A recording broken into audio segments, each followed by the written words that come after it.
Arthur Conan Doyle. Les nouveaux exploits de Sherlock Holmes. L'aventure de trois étudiants. Au cours de l'année 1886, une série d'événements sur lesquels je n'ai pas à insister nous obligea, Sherlock Holmes et moi, à passer plusieurs semaines dans une de nos grandes villes, chef-lieu d'une université. C'est pendant cette période que se passa l'aventure que je vais vous raconter. Je n'ai pas besoin de dire que tout détail pouvant faire deviner au lecteur soit l'université, soit les personnages en cause, sera soigneusement caché avec le plus grand soin car un scandale si douloureux ne doit pas être dévoilé. Il m'est cependant permis, en usant d'une rigoureuse discrétion, d'écrire ce récit qui fera voir, une fois de plus, les remarquables qualités de mon héros, tout en faisant de mon mieux pour empêcher qu'on puisse découvrir le lieu où les faits se sont passés et l'identité des acteurs. Nous habitions un appartement meublé auprès d'un libraire, chez lequel Sherlock Holmes passait une partie de son temps à fouiller laborieusement les archives de vieux chartriers du Moyen Âge. Ces recherches d'ailleurs eurent des résultats si surprenants qu'elles feront peut-être plus tard l'objet d'un de mes récits. Ce fut dans cet appartement qu'un soir nous reçûmes la visite d'une de nos connaissances, M. Hilton Soames, administrateur et maître de conférences au collège de Saint-Luc. M. Soames était un homme de taille élevée, maigre et d'un tempérament très nerveux. Je l'avais toujours connu très agité, mais à ce moment il était tellement bouleversé qu'un événement grave venait certainement de se produire. « J'espère, monsieur Holmes, dit-il, que vous pourrez nous donner quelques heures de votre temps si précieux. Il vient de se produire à notre collège un incident des plus pénibles, et réellement, si je n'avais pas eu la chance de vous avoir dans la ville, je n'aurais su que faire. Je suis très occupé en ce moment-ci, et je serais très contrarié d'être dérangé, dit mon ami. Je préférerais de beaucoup vous voir appeler la police à votre aide. Non, non, mon cher monsieur, c'est absolument impossible. Quand l'action publique est mise en mouvement, on ne sait où elle s'arrêtera et c'est une affaire au sujet de laquelle il est nécessaire pour le bon renom du collège d'éviter tout scandale. Votre discrétion est aussi connue que votre pouvoir. Vous êtes le seul homme au monde qui puissiez m'aider. Aussi, je vous supplie, monsieur Holmes, de faire tout ce qui vous sera possible. Le caractère brusque de mon ami ne s'était pas amélioré depuis qu'il avait quitté Baker Street. L'absence de ses livres, de ses produits chimiques, du désordre apparent de son appartement le mettait au désespoir. Il haussa les épaules tandis que notre visiteur, avec force geste, nous mit en quelques mots au courant de son histoire. Je dois d'abord vous expliquer, monsieur Holmes, que demain est le premier jour du concours pour la bourse.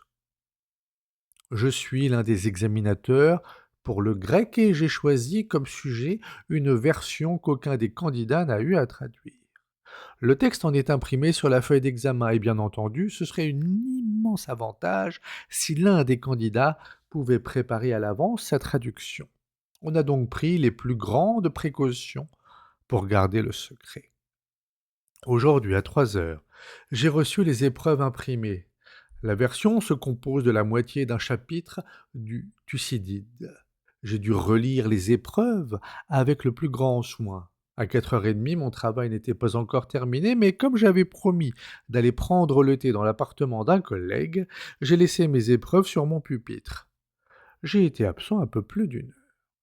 Vous savez peut-être, monsieur Holmes, que les portes de mon appartement sont doubles. La première en serge verte à l'intérieur, l'autre en chêne à l'extérieur. Quand je m'approchai pour rentrer chez moi, je fus très étonné de voir une clé à la porte extérieure. Je crus d'abord à un oubli de ma part, mais je constatai que j'avais la clé dans ma poche. Seul mon domestique Bannister en possédait une autre. Celui-ci est à mon service depuis 10 ans. Son honnêteté est au-dessus de tout soupçon. J'ai cependant acquis la conviction que cette clé était bien la sienne, qu'il était entré dans ma chambre pour me demander si je voulais du thé et qu'en sortant, il avait commis l'étourderie de laisser la clé à la serrure. Il avait dû entrer dans l'appartement quelques instants seulement après mon départ. À un autre moment, sa négligence n'aurait pu avoir aucune suite fâcheuse. Dans les circonstances présentes, elle a eu le plus déplorable résultat. Dès que j'ai aperçu ma table, j'ai constaté qu'on avait fouillé dans mes papiers. La version était imprimée sur 3 feuilles que j'avais laissées ensemble. Je trouvais l'une d'elles par terre, la seconde sur une petite table près de la fenêtre et la troisième à l'endroit où je l'avais laissée. Pour la première fois, Holmes fit un mouvement. La première feuille par terre, la seconde près de la fenêtre, la troisième où vous l'avez laissée, dit-il. Précisément, monsieur Holmes. Vous m'étonnez. Comment avez-vous pu deviner cet ordre?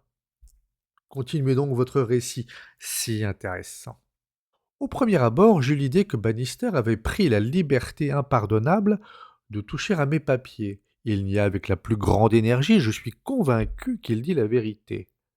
C'est donc que quelqu'un a passé devant l'appartement, a remarqué la clé à la serrure, a su que j'étais sorti et est entré dans le but de copier le texte de la version. Il s'agit en réalité d'une grosse somme d'argent, car la bourse est un chiffre très élevé et un homme sans scrupules n'a sans doute pas craint de courir un certain risque dans le but d'obtenir un avantage sur ses concurrents. Bannister a été bouleversé par cet incident et il a failli s'évanouir quand il a su ce qui était arrivé. J'ai même dû lui faire avaler un cordial et je l'ai laissé anéanti sur un fauteuil pendant le temps qu'il m'a fallu pour examiner la pièce.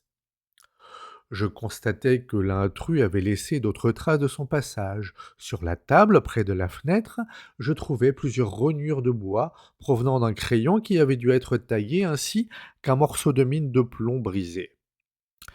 Et évidemment, le gredin avait copié le texte avec une telle vitesse qu'il avait cassé son crayon et avait été obligé de le tailler. Très bien, dit Holmes, qui reprenait sa bonne humeur à mesure que son attention s'éveillait. Ce n'est pas tout.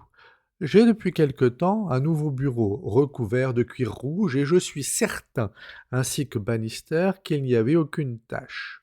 Or, j'ai trouvé une coupure d'environ 3 centimètres de long. Pas une égratignure, mais une véritable coupure. J'ai enfin découvert sur la table un petit morceau de pâte ou de terre noire sur lequel j'ai remarqué des parcelles qui m'ont semblé être de la sciure de bois. Je suis persuadé qu'il a été laissé par celui qui a fouillé mes papiers. Il n'y avait d'ailleurs aucune empreinte de pas qui pût mettre sur sa trace. Je ne savais plus à quel saint me vouer quand l'idée m'est venue que vous étiez ici, et je me suis hâté de mettre l'affaire entre vos mains. Aidez-moi, monsieur Holmes. Vous voyez d'ici mes ennuis.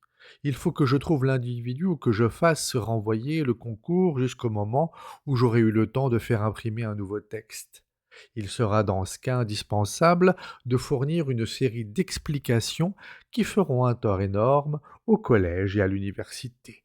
Tout ce que je désire, c'est étouffer cette affaire. Je serai heureux de vous aider de mes conseils, dit Holmes, en se levant et en passant son pardessus.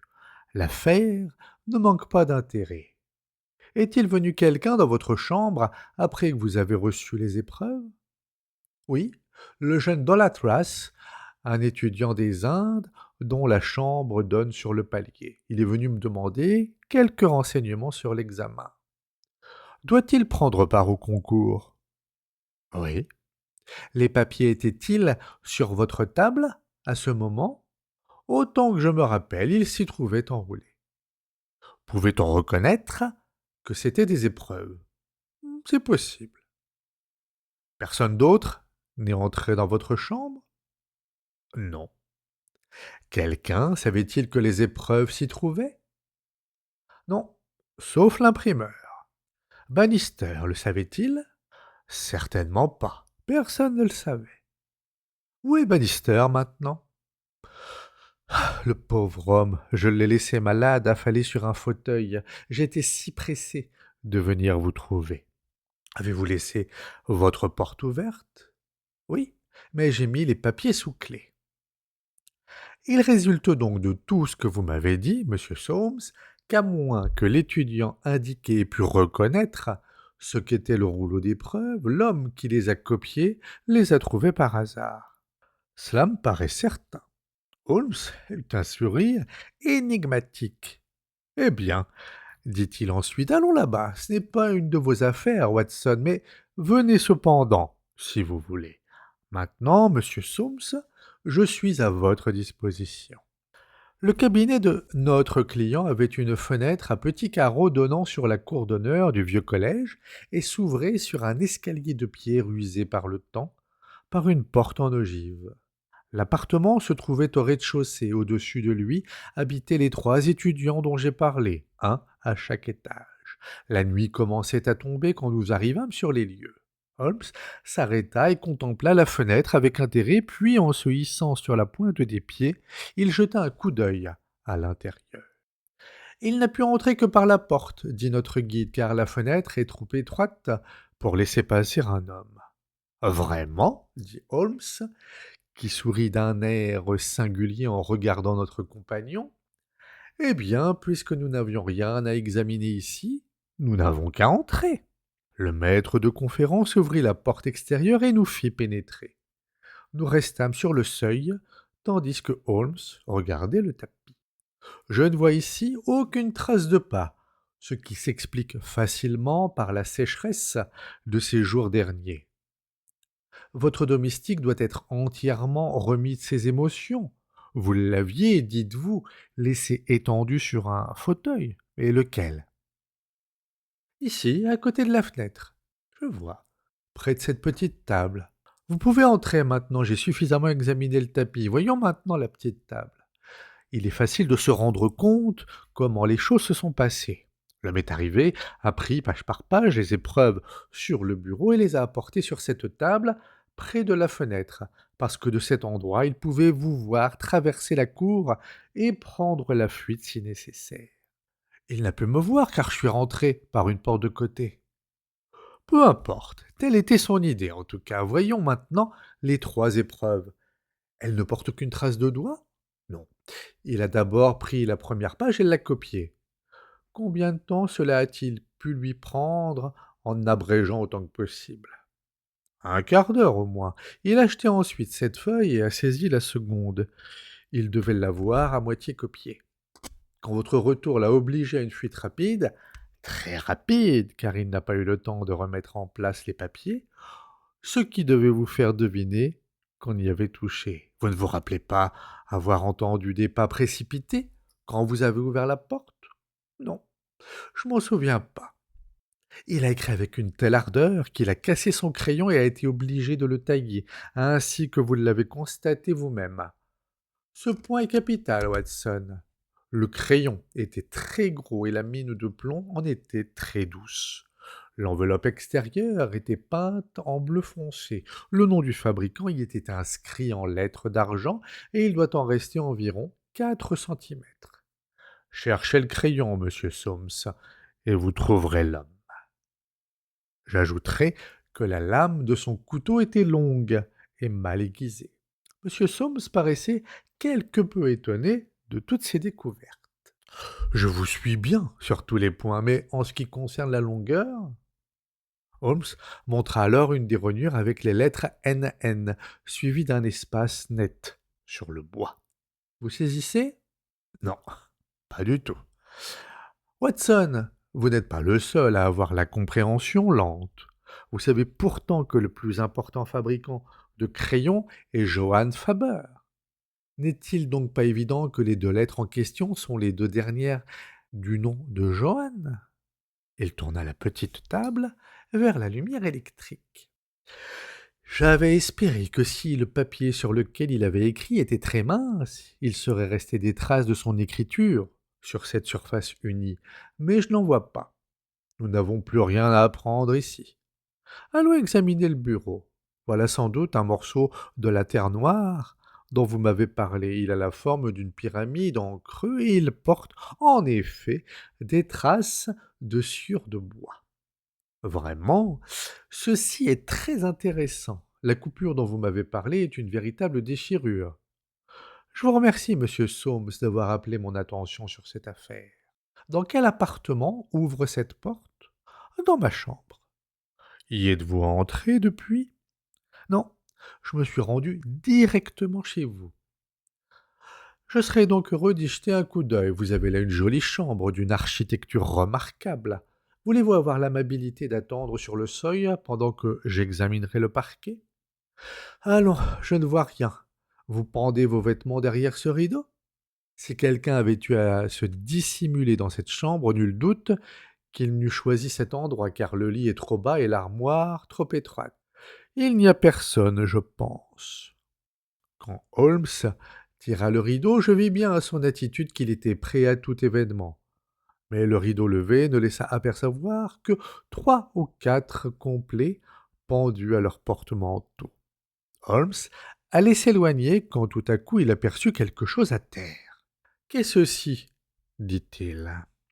C'était un morceau de terre noire d'une forme pyramidale exactement semblable à celle que nous avions trouvée sur le bureau.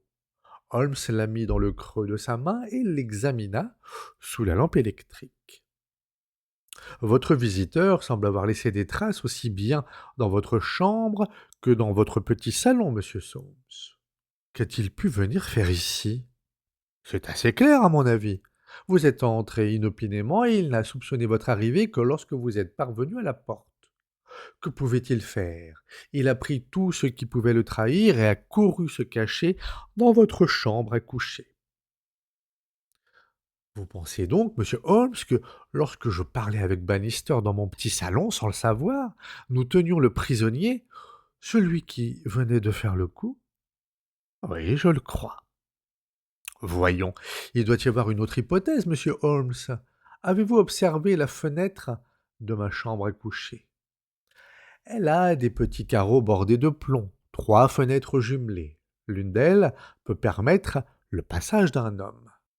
Précisément, et elle donne sur un angle de la cour. Le gaillard a pu entrer par là dans ma chambre et y laisser ses traces en passant et se sauver par la fenêtre extérieure laissée ouverte. Holmes secoua la tête avec impatience. Soyons pratiques, dit-il. Il y a 3 étudiants qui habitent votre quartier et sont obligés de passer devant votre porte pour entrer chez eux, c'est bien ça? Oui.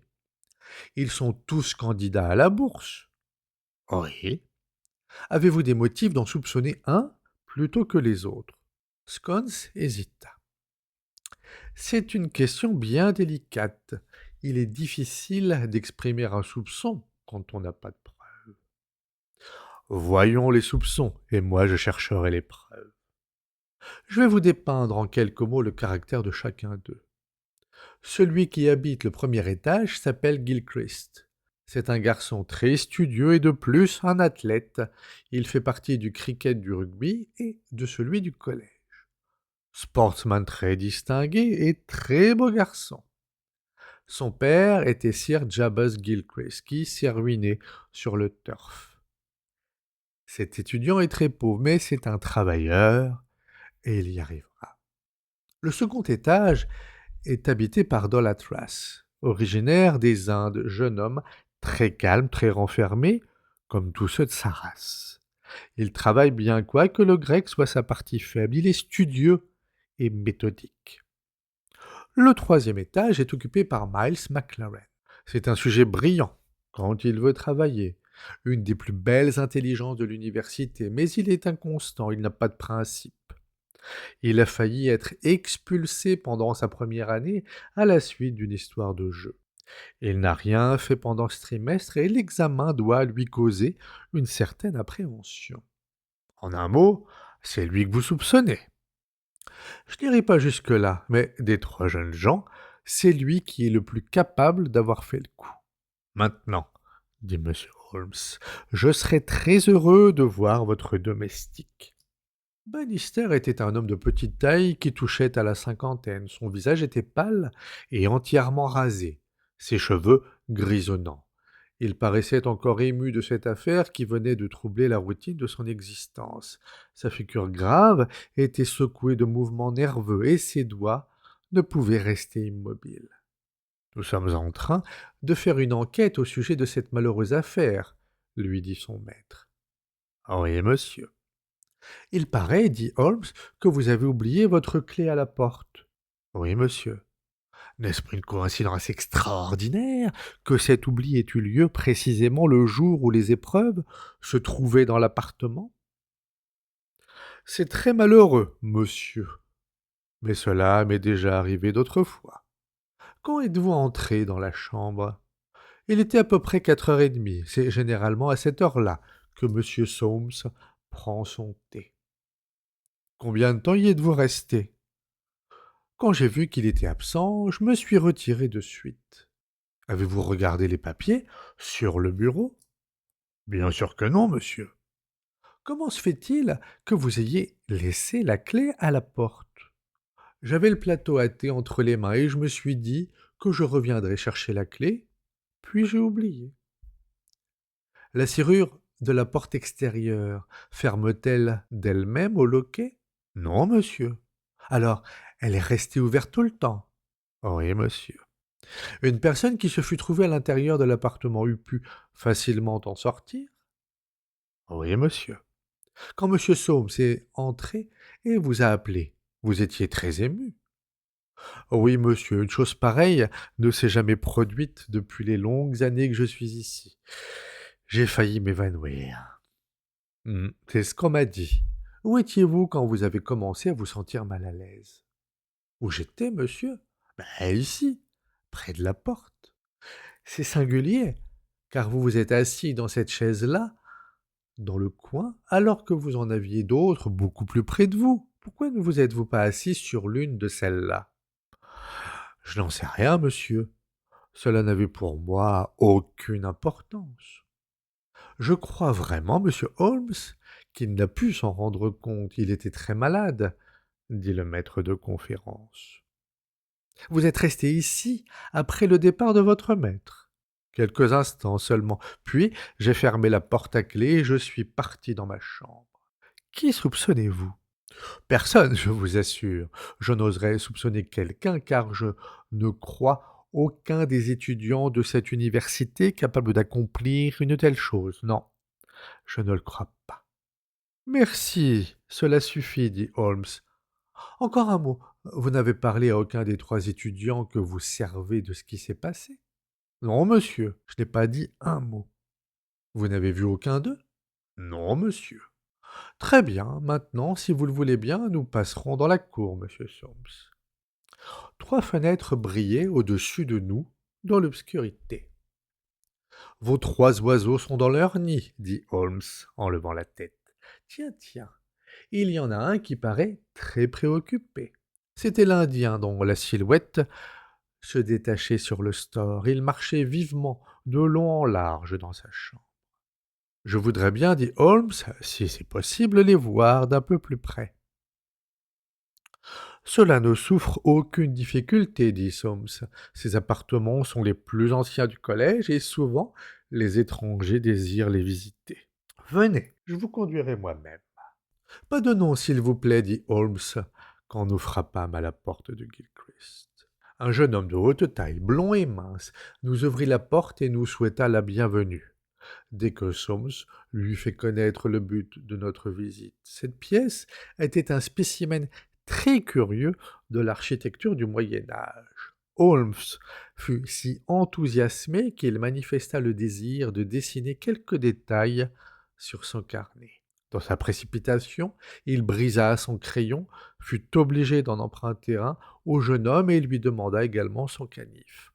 Le même accident lui arriva dans l'appartement de l'Indien, un petit homme silencieux au nez crochu qui nous regarda d'un air défiant et parut très satisfait quand les études archéologiques de Holmes furent terminées. Je me rendis bien compte que Holmes, dans ses 2 visites, n'avait pas trouvé ce qu'il désirait. Au 3e étage, nous n'eûmes aucun succès. À notre appel, la porte extérieure resta fermée et nous fûmes reçus par une bordée de paroles malsonnantes. Peu m'importe qui vous êtes, allez au diable, dit la voix en colère. C'est demain à l'examen, laissez-moi tranquille. Quel garçon impoli, dit notre guide rougissant de colère tandis que nous descendions l'escalier. Il ne savait pas évidemment que c'était moi qui frappais, mais néanmoins, sa conduite a été des plus insolentes et dans les circonstances présentes, elle peut paraître bien suspecte. La réponse de Holmes me sembla bizarre. Pourriez-vous me dire exactement quelle est sa taille? Il m'est impossible de vous la faire connaître exactement. Il est plus grand que l'Indien, mais plus petit que Gilchrist. Il doit avoir à peu près 5 pieds 6 pouces. C'est très important, dit Holmes. Et maintenant, monsieur Soames, je vais vous souhaiter le bonsoir. Notre guide jeta un cri d'étonnement et de désespoir. Vous n'allez pas me quitter aussi brusquement, monsieur Holmes. Vous ne semblez pas vous rendre compte de ma situation. C'est demain le concours. Il faut que je prenne une décision dès ce soir. Il m'est impossible de le laisser avoir lieu si l'une des compositions a été vue à l'avance. Il faut que je me décide. Laissez les choses comme elles sont. Je viendrai de bonne heure demain matin et nous causerons. Je serai peut-être alors en situation de vous dire quoi faire. En tout cas, ne modifiez rien. Rien. Très bien, monsieur Holmes. Soyez tranquille, nous trouverons un moyen de nous sortir de ces ennuis. Je vais emporter avec moi un peu de cette terre noire et les rognures du crayon. Allons, au revoir. Nous sortîmes dans la cour et nous regardâmes les fenêtres éclairées. L'Indien marchait toujours de long en large dans sa chambre, les autres étaient invisibles. Eh bien, Watson, qu'en pensez-vous? Demanda Holmes quand nous fûmes sortis dans la rue. C'est un vrai jeu de salon, une partie à trois. C'est sûrement l'un d'eux. Faites votre choix. C'est à mon avis ce garçon insolent qui habite le troisième étage. C'est lui, d'ailleurs, qui a la plus mauvaise réputation. L'Indien aussi est un garçon rusé. Pourquoi diable se promène-t-il ainsi tout seul dans sa chambre? Il n'y a là rien d'extraordinaire. Il y a bien des gens qui se promènent ainsi quand ils apprennent quelque chose par cœur. Il nous a dévisagés de façon bizarre. Vous en auriez sans doute fait autant si une bande d'étrangers était venue vous déranger à une veille d'examen, alors que chaque minute peut avoir une grande importance. Je ne vois rien à redire à cela. Et puis son canif, son crayon ne correspondent pas. Mais il y a quelqu'un qui me tracasse. Qui? Bannister, le domestique. Quel a été son rôle dans tout ceci? Il m'a semblé un homme absolument honnête. Et à moi aussi, c'est ce qui m'étonne. Pourquoi un homme parfaitement honnête? Allons, voici une librairie, nous allons y continuer nos recherches. Il n'y avait dans la ville que 4 librairies importantes. À chacune d'elles, Holmes montra ses rognures de crayon et promit de payer un bon prix si l'on pouvait lui en remettre un semblable. Partout, on lui dit qu'on pouvait en commander, mais qu'il y en avait rarement de cette taille en magasin. Mon ami ne parut pas ennuyé par ce contretemps. Il se borna à hausser les épaules d'un air résigné. Voilà notre dernière piste qui nous manque, dit-il, mais cependant, je suis persuadé que nous trouverons la solution de l'énigme. Pardieu, il est près de 9 heures et notre propriétaire nous a parlé de certains petits pois qu'elle devait accommoder à notre intention pour 7 heures et demie. Votre manie de fumer toute la journée et votre irrégularité aux heures de repas feront sans doute qu'à la fin on nous priera de chercher un gîte ailleurs, et je devrai partager votre sort. Cependant, il nous faudra auparavant résoudre le problème du maître de conférence, de son domestique négligent et des 3 étudiants audacieux. Holmes ne me parla plus de cette affaire pendant toute la soirée, bien qu'il fût resté longtemps absorbé dans ses pensées après notre dîner retardé. Le lendemain matin, à 8 heures, il fit son entrée dans ma chambre, comme je venais de finir ma toilette. Eh bien, Watson, il est temps de nous rendre à Saint-Luc. Cela ne vous fait-il rien d'y aller sans déjeuner? Bien sûr que non. Soames va être dans tous ses états jusqu'au moment où nous lui dirons quelque chose de positif. Avez-vous donc quelque chose de positif à lui annoncer? Je le crois. Vous avez trouvé la solution? Oui, mon cher Watson, j'ai découvert le mystère. Quelle nouvelle preuve avez-vous recueillie? Ah, ce n'est pas pour rien que je me suis levé à 6 heures du matin. J'ai eu fort à faire pendant 2 heures, j'ai parcouru 5 miles, mais j'ai enfin trouvé quelque chose. Regardez ceci. Il me montra dans sa main 3 morceaux de terre reproduisant en creux la forme d'une pyramide. Vous n'en aviez que 2 hier, Holmes. J'ai trouvé l'autre ce matin. Je suis certain qu'ils proviennent tous les 3 du même endroit. N'est-ce pas, Watson? Venez et nous allons tranquilliser ce brave Soames. Le malheureux maître de conférence était dans un état lamentable quand nous entrâmes dans son appartement. Le concours devait commencer dans quelques heures et il se demandait s'il faudrait rendre l'incident public ou laisser le coupable concourir pour cette bourse de grande valeur. Il pouvait à peine contenir son agitation et il se précipita vers Holmes, les mains tendues. Dieu merci, vous voilà. Je commençais à craindre que vous n'ayez tout abandonné. Que dois-je faire? Faut-il laisser le concours avoir lieu? Mais certainement. Mais ce gredin, il ne prendra point part au concours. Vous le connaissez? Je le crois, et si cette affaire doit rester secrète, il faut que nous formions nous-mêmes un tribunal d'honneur. Asseyez-vous là, s'il vous plaît, Soames. Vous ici, Watson, et je prendrai un fauteuil au milieu de vous. Voilà. Je crois que nous sommes suffisamment dignes pour en inspirer aux coupables. Ayez la bonté de sonner. Bannister entra et parut rempli de surprise et de crainte à notre aspect. Veuillez fermer la porte, dit Holmes. Et maintenant, Bannister, dites-nous la vérité sur l'incident d'hier. L'homme devint blanc jusqu'à la racine de ses cheveux. Je vous ai tout dit, monsieur. Vous n'avez rien à ajouter. Rien. Absolument rien, monsieur. Eh bien, il faut alors que je vous mette sur la voie. Quand vous vous êtes assis sur cette chaise hier, n'était-ce pas dans le but de dissimuler un objet quelconque qui aurait pu indiquer la personne ayant pénétré dans l'appartement? Les visages de Bannister devinrent livides. Ah non, monsieur, assurément non.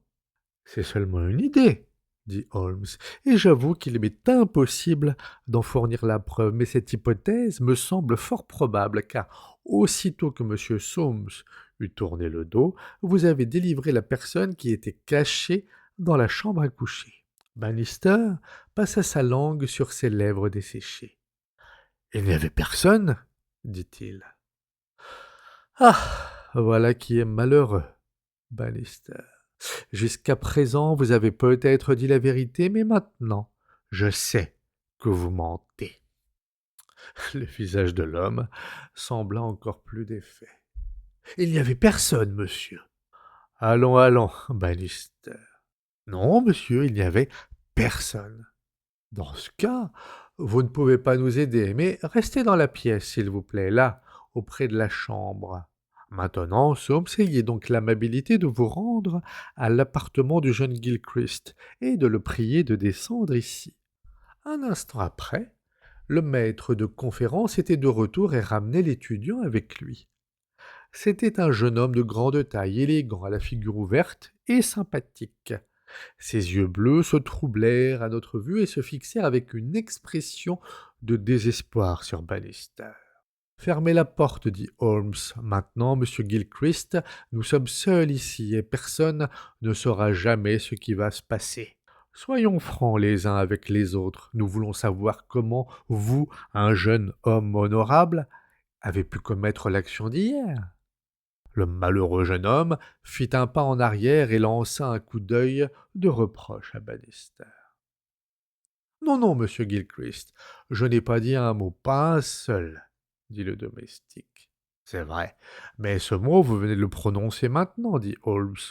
Vous comprenez, monsieur, qu'après ce que vient de dire Bannister, votre situation est désespérée et qu'il ne vous reste plus qu'à avouer franchement vos torts.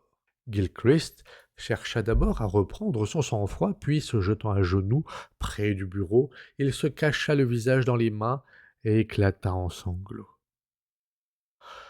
Allons, allons, dit Holmes avec bonté. Il est humain de faillir et personne ne vous accusera d'être un pécheur endurci. Peut-être vaut-il mieux que je raconte à M. Soames comment les choses se sont passées. Vous m'arrêterez si je me trompe, le voulez-vous? Vous n'avez pas besoin de me répondre, écoutez-moi seulement, afin de faire des corrections à mon récit, s'il y a lieu. Dès le moment où vous m'avez dit, monsieur Soames, que personne, pas même Bannister, ne pouvait savoir que les épreuves se trouvaient dans votre cabinet, l'affaire se dessinait nettement dans mon esprit. Il fallait donc écarter tout soupçon à l'encontre de l'imprimeur qui eut toute facilité de les examiner chez lui. Je n'ai guère songé à l'étudiant indien. Si les épreuves étaient roulées, il ne pouvait deviner ce qu'elles contenaient. Il me semblait impossible d'admettre une coïncidence qui eût poussé quelqu'un à entrer par hasard dans votre appartement, précisément le jour même où les épreuves y avaient été déposées. J'ai donc laissé cette hypothèse de côté, et j'ai estimé que celui qui avait pénétré dans votre cabinet savait que les épreuves s'y trouvaient. Quand je me suis approché de votre appartement, j'ai d'abord examiné la fenêtre. Vous m'avez même amusé en émettant l'idée que j'avais pu croire un instant qu'on avait pu en plein jour, sous les fenêtres donnant sur la cour, songer à pénétrer par là. Cette pensée eût été stupide. Non, je calculai tout simplement quelle devait être la taille d'un homme qui pouvait apercevoir en passant les papiers placés sur le bureau. J'ai 6 pieds de haut et j'ai dû me lever sur la pointe des pieds pour voir le dessus du bureau. Donc, il fallait quelqu'un qui eût une taille au moins égale. Mes soupçons devaient donc se porter sur celui de nos 3 étudiants qui était le plus grand. Je suis entré et je vous ai fait part des réflexions que me suggérait la position de la petite table. L'examen du bureau ne me signala rien de particulier jusqu'au moment où vous m'avez dit que Gilchrist était un athlète et que, par conséquent, il devait savoir sauter. Alors je compris tout et je n'avais plus qu'à chercher une preuve indiscutable. Voilà ce qui s'est passé. Le jeune homme était allé, dans l'après-midi, sur le terrain de course, où il s'était livré à des exercices de saut.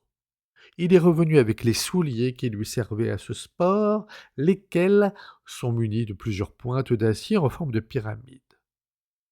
En passant devant votre fenêtre, sa grande taille lui permit d'apercevoir des épreuves sur votre bureau, et il en devina la nature. Il n'eût certainement rien fait s'il n'eût aperçu en passant devant votre porte la clé oubliée par la négligence de votre domestique. Une impulsion soudaine le poussa à vérifier si c'étaient bien là les épreuves. Ce n'était pas un exploit bien dangereux, car il avait une excuse toute trouvée, celle de dire qu'il était venu vous poser une question. Après s'être rendu compte de la nature de ces épreuves, il céda à la tentation. Il posa ses souliers sur le bureau.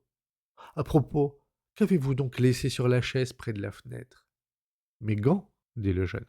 Holmes jeta un regard de triomphe à Bannister. Il posa donc ses gants sur la chaise et prit les épreuves, page par page, pour les copier.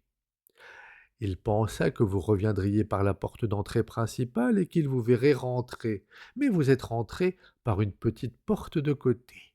Tout à coup, il vous a entendu. Il n'avait plus le temps de se sauver. Oubliant ses gants, il put saisir ses souliers et se sauva dans votre chambre à coucher. Remarquez que l'égratignure au cuir de votre bureau est légère d'un côté, mais que sa partie la plus profonde se trouve dans la direction de la chambre à coucher. Cela m'a démontré que le soulier a été enlevé dans cette direction et que c'était là où le coupable avait dû se réfugier. La terre autour de la pointe était restée sur le bureau et il y en avait un autre morceau dans la chambre. Je dois ajouter que je suis allé jusqu'au terrain de sport ce matin. J'ai vu que la piste à sauter était formée de cette terre et j'en ai emporté un échantillon ainsi que de la sueur de bois jetée pour empêcher de glisser. Ai-je dit la vérité, monsieur Gilchrist? L'étudiant se redressa de toute sa hauteur. Oui, monsieur, dit-il, c'est la vérité. Et vous n'avez rien à ajouter, grand Dieu, s'écria Soames. Pardon, monsieur, mais mon étonnement d'avoir été ainsi découvert m'a totalement bouleversé. Voici une lettre, monsieur Soames, que j'ai écrite ce matin, après une nuit terrible, avant même que j'aie pu soupçonner que ma fraude fût connue. La voici, vous verrez que je vous écris que je suis résolu à ne pas prendre part au concours et que j'accepte l'offre qui m'a été faite d'une place dans la police de Rhodesia. Je vais sans tarder partir pour l'Afrique du Sud. Je suis très heureux de savoir que vous n'avez pas voulu bénéficier de votre mauvaise action, dit Soames. Mais pourquoi avez-vous changé d'idée? Gilchrist désigna alors Bannister. Voilà l'homme qui m'a ramené dans la bonne voie. Allons, Bannister, dit Holmes, je vous ai suffisamment démontré que vous seul aviez pu laisser s'enfuir le jeune homme, car vous seul êtes resté dans l'appartement, vous seul avez fermé la porte à clé en sortant. L'hypothèse qu'il ait pu s'enfuir par la fenêtre est inadmissible. Voulez-vous maintenant éclaircir le dernier point du mystère et nous faire connaître les raisons qui vous ont poussé à agir ainsi? C'est bien simple, mais il fallait le savoir, et toute votre habileté ne pouvait vous faire deviner ce détail. Autrefois, j'ai été majordome chez Sir Jabez Gilchrist, père de ce jeune homme. Après sa ruine, je vins ici comme domestique, mais je n'ai jamais oublié mon ancien maître, tombé dans le malheur. En souvenir du temps passé, j'ai toujours continué à veiller sur son fils. Eh bien, monsieur, quand je suis entré ici hier, après la découverte de ce qui s'était produit, le premier objet qui m'a frappé les yeux a été la paire de gants de monsieur Gilchrist, oubliée sur cette chaise. Alors j'ai tout compris. Si monsieur Soames les apercevait, tout était fini. Je suis donc tombé sur cette chaise, d'où je n'ai pas voulu bouger jusqu'à ce que monsieur Soames fût parti vous chercher. Mon jeune maître, que j'avais jadis fait sauter sur mes genoux, est sorti et m'a tout avoué. N'était-il pas légitime d'essayer de le sauver? N'était-il pas de mon devoir de lui dire ce que lui eût dit certainement son père s'il eût été là et de lui faire comprendre qu'il ne devait pas profiter d'un tel acte? Auriez-vous le courage de me blâmer? Non, certainement, dit Holmes du fond du cœur, en se levant. Eh bien, Soames, ajouta-t-il, nous avons résolu votre énigme. Le déjeuner nous attend à la maison. Venez, Watson. Quant à vous, monsieur Gilchrist, je vous souhaite un avenir brillant en Rhodesia. Vous avez commis une faute, mais j'espère que l'avenir vous permettra de la racheter.